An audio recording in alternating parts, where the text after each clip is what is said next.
see what I see?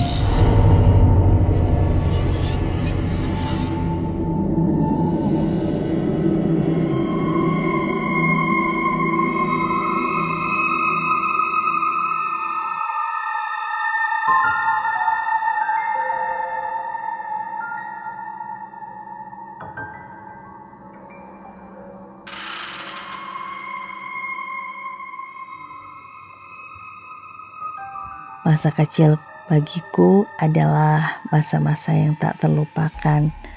Begitu banyak kenangan yang terukir, suka, duka, tangis tawa, bahkan kenangan yang dirasa tak tercerna oleh logika. Semua membekas dalam ingatan. Tentang semua perlakuan kedua orang tua yang sangat berbeda kepadaku. Seolah aku adalah anak yang tak diinginkan. Apalagi ayah, beliau begitu membenciku. Setiap hari ada saja kesalahanku di mata ayah. Ayah adalah seorang prajurit TNI Angkatan Darat. Mungkin karena hal itulah beliau mendidikku dengan cara keras. Namun hanya aku yang diperlakukan demikian. Todongan pistol kerap ayah arahkan ke kepalaku saat aku tak menuruti kata-katanya. Ditampar, ditendang, bahkan dikurung di kamar mandi pun pernah aku dapatkan sebagai hukuman dari ayah.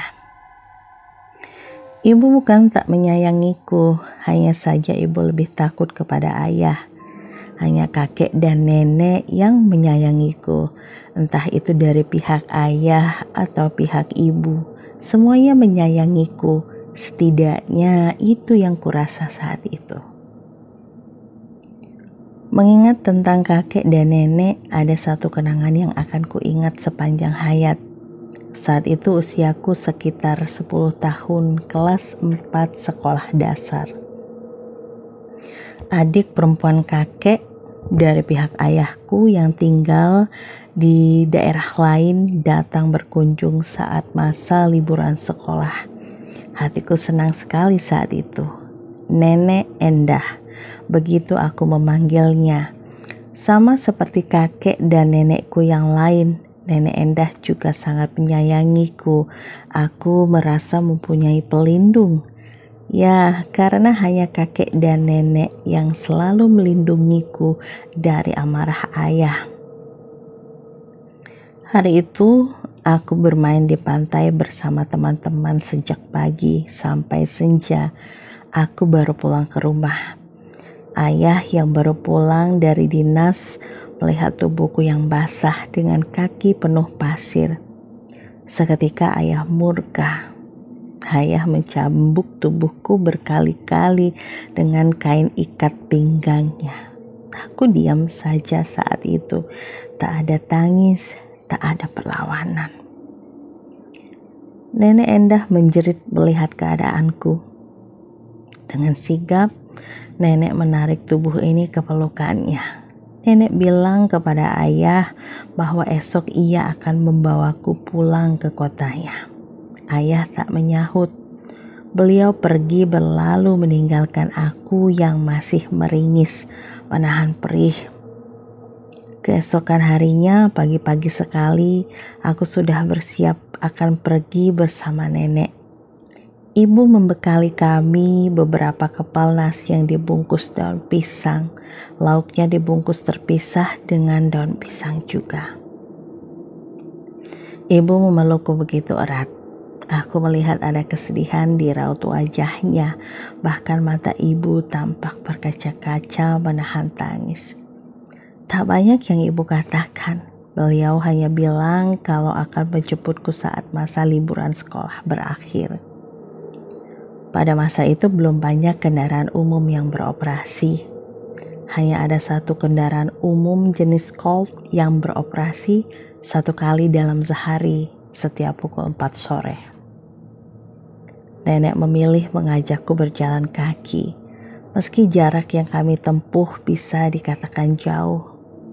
Seingatku saat itu aku dan nenek berangkat saat matahari mulai menampakkan sinarnya, mungkin sekitar jam 6 pagi. Kami berjalan menyusuri jalan raya penghubung antar kabupaten yang masih terbuat dari batu kapur. Selama perjalanan tanganku tak pernah lepas dari genggaman tangan nenek. Anehnya berjalan bersama nenek tidak membuatku merasa lelah. Matahari mulai meninggi. Aku tak tahu pasti saat itu jam berapa. Kami tiba di tepi sebuah sungai yang sangat lebar, Sungai C yang menjadi batas antara Provinsi Jawa Tengah dan Jawa Barat. Untuk sampai di kota tempat tinggal nenek, kami harus menyeberangi Sungai C ini. Satu-satunya alat penyeberangan saat itu hanyalah rakit bambu. Nenek melepaskan tangannya, ia berjongkok untuk bisa sejajar denganku. Nenek memintaku untuk menaiki rakit itu bersama 3 orang lain yang juga hendak menyeberang. Saat kutanya, kenapa nenek tidak ikut serta? Nenek bilang uangnya hanya cukup untuk membayar ongkos 1 orang saja. Nanti bertemu lagi di seberang. Aku hanya bisa mengangguk. Kemudian nenek memberi beberapa keping uang kepada lelaki paruh baya yang menggerakkan rakit. Rakit mulai bergerak perlahan, menyusuri sisi sungai, kemudian memutar, lalu sampai di sisi seberang. Alangkah terkejutnya aku melihat nenek yang sudah duduk santai di tepi sungai. Namun orang-orang yang tadi bersamaku dirakit, kulihat tak ada yang memasang raut wajah heran, seolah yang terjadi sudah biasa. Nenek menyambut uluran tanganku. Kami kembali berjalan bergandengan tangan. Karena rasa penasaran aku bertanya kepada nenek, bagaimana cara beliau sampai lebih dulu di seberang sungai, dan beliau hanya menjawab kalau beliau hanya berenang. Iya berenang. Mengapa tak terpikir olehku cara itu? Namun sebentar, jika berenang seharusnya pakaian nenek basah, tapi ini masih tetap kering. Nenek hanya tersenyum saat aku menanyakan hal itu. Kami melanjutkan perjalanan tetap dengan berjalan kaki. Tepat saat azan zuhur, kami tiba di desa tempat tinggal nenek. Sebuah desa yang penduduknya tak terlalu padat. Bahkan penduduk itu rata-rata masih mempunyai hubungan kekerabatan dengan nenek. Paman dan bibi, anak nenek Endah yang tinggal satu rumah dengan beliau, menyambut kedatangan kami. Bibi kemudian menuntunku ke dapur. Di sana sudah tersedia nasi dan aneka lauk pauk. Bibi menyodorkan piring dan memintaku untuk mengambil makanan mana yang kusuka. Aku mengambil nasi, tumis genjer, dan ikan goreng. Hatiku terasa sangat bahagia. Di sini aku merasa disayangi, berbeda dengan di rumah orang tuaku. Bibi menatapku dengan pandangan berkaca-kaca. Ia menanyakan kabar ayah, ibu, juga kabar kakak dan adik. Singkat cerita, sudah sekitar 1 minggu aku berada di rumah nenek. Masa liburan sekolah telah selesai. Namun ibu belum juga datang menjemputku sesuai dengan janjinya. Akhirnya nenek memutuskan untuk mengantarkanku lagi, masih sama seperti saat berangkat. Kami berdua berjalan kaki. Seperti saat berangkat, hanya aku yang menaiki rakit. Sementara nenek, beliau bilang akan berenang lagi. Aku sempat menolak permintaan nenek. Kukatakan bahwa aku juga ingin ikut nenek menyeberangi sungai dengan berenang. Namun nenek dengan tegas melarang meski aku merengek. Akhirnya terpaksa aku menuruti perintah nenek. Sempat nenek mengatakan kepadaku setelah rakit berjalan, jangan pernah menoleh ke belakang Ya, aku pun mengangguk. Rakit mulai berjalan, tapi hatiku diliputi rasa penasaran. Seiring dengan suara benda berat yang terjatuh ke dalam air, refleks aku menoleh ke belakang, melanggar larangan nenek. Saat itulah aku terkejut dengan apa yang aku lihat. Bukan nenek yang kulihat, namun seekor buaya dengan panjang sekitar 2 meter. Aku berkali-kali mengucek mata, berharap apa yang aku lihat ini salah. Namun punggungnya yang terlihat di permukaan air perlahan-lahan tenggelam dan tak terlihat lagi oleh mataku. Menyatakan bahwa apa yang kulihat tidak salah. Nenekku seorang siluman buaya. Singkat cerita, Rakit sudah sampai di tepi sungai. Aku bersiap untuk turun. Seperti biasa, nenek sudah menungguku di seberang. Ada rasa takut menyelinap di dalam hati, mengingat beberapa saat lalu aku melihat sosok nenek yang berbeda. Nenek memegang jari tanganku, menuntunku untuk berjalan beriringan.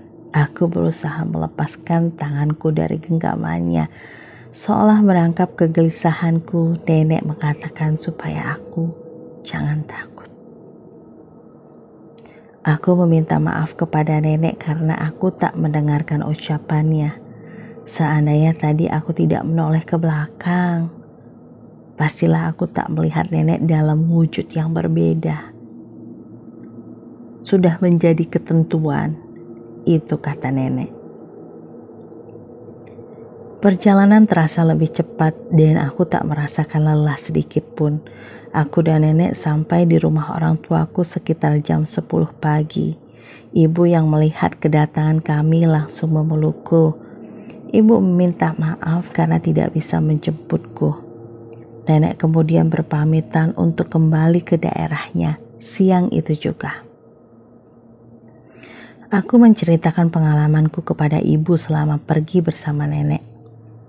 Wajah ibu terlihat tak suka saat kukatakan bahwa nenek tidak naik rakit saat menyeberangi sungai C. Aku ceritakan semua yang kulihat pada ibu. Aku pikir ibu akan takjub dengan kehebatan nenek, tapi aku salah. Ibu kemudian memeriksa tubuhku dari ujung kepala sampai ujung kaki, kemudian memelukku lagi dengan erat sambil mengucap syukur. Sungguh saat itu aku belum mengetahui apapun.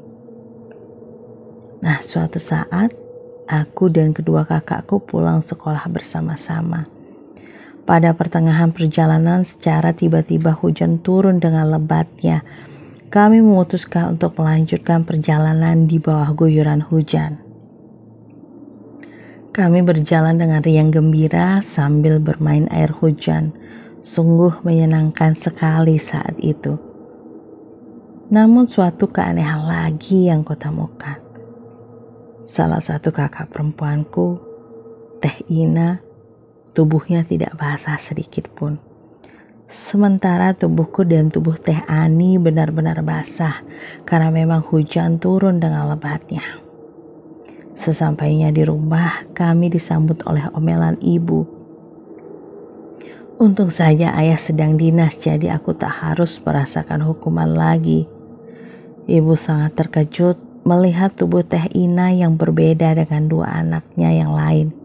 Aku melihat ibu memeriksa tubuh Teh Ina dari ujung kepala sampai ujung kaki.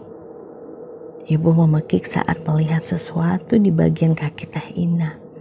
Karena penasaran, aku mendekat. Aku melihat bagian belakang kaki Teh Ina. Tepatnya di atas tumit terdapat sisik berwarna putih keabuan. Ibu menangis sambil berkata tak ikhlas dunia akhirat jika anaknya harus menurunkan ilmu leluhurnya. Saat itu baru aku tahu tentang sebuah rahasia dari nenek. Ya, nenek Endah memiliki sebutan sebagai bangsa Cai yang artinya makhluk air.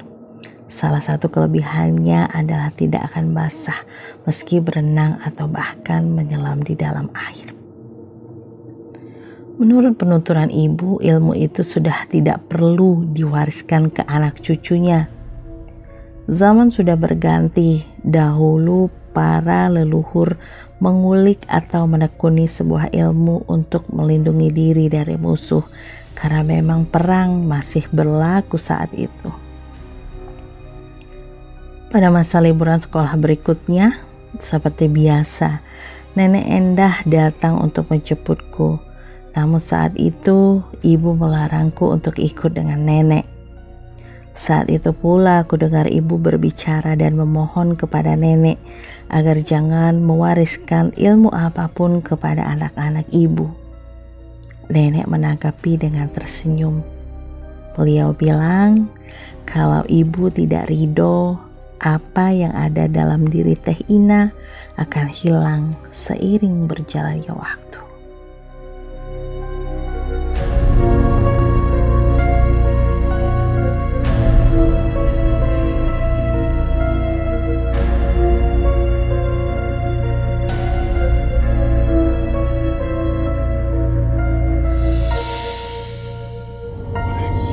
Jangan lupa klik like, share, dan subscribe, lalu nyalakan lonceng notifikasimu agar tidak pernah ketinggalan semua cerita horor dari Do You See What I See. Kamu juga punya pengalaman horor? Kirim ke podcast.ceritahoror@gmail.com podcast.ceritahoror@gmail.com